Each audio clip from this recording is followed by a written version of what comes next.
scope was clear, your calprotectin, well, it's normal, but there's one organ your GI has probably never once mentioned in your Crohn's appointments, and it's quietly at risk.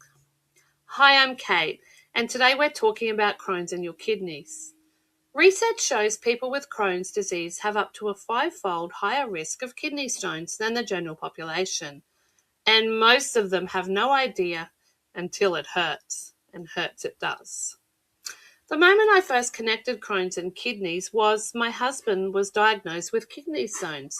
We were trying to figure out what triggered it, and he had just had surgery not too long before that, and we were kind of thinking about it and looking at it, and was that a possibility?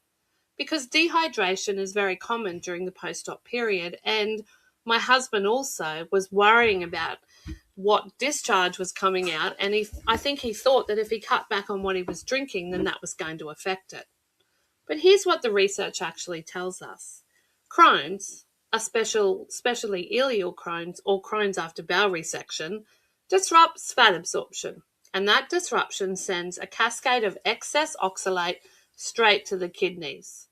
A 2019 review in the journal Alimentary Pharmacology and Therapeutics confirmed that this is one of the most under-recognized extraintestinal complications of inflammatory bowel disease.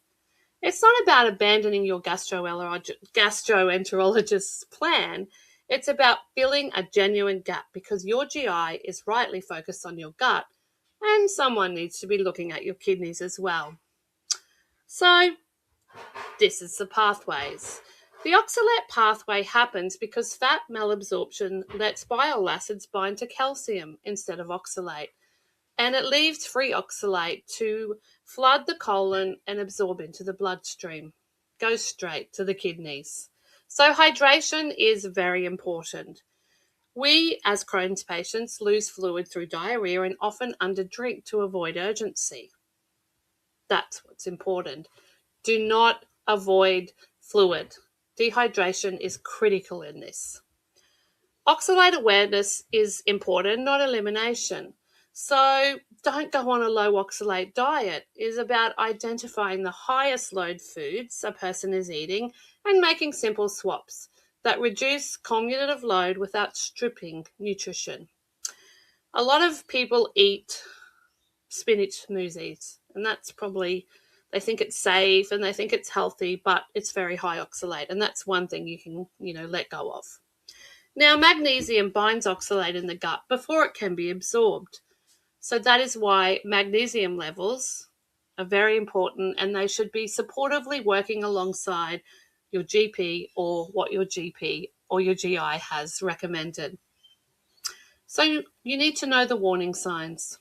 You've got pain in your back, blood in your urine. Well, they're the obvious ones, but there's a little or a number of subtler signs that often get attributed to Crohn's itself. So you've got kind of recurrent UTI-like discomfort, unexplained fatigue, changes in your urine color or your frequency. So there's some signs that you need to look out for. I wish we had flagged them earlier before my husband unfortunately developed kidney stones years ago. So now my husband's 20 years flare-free.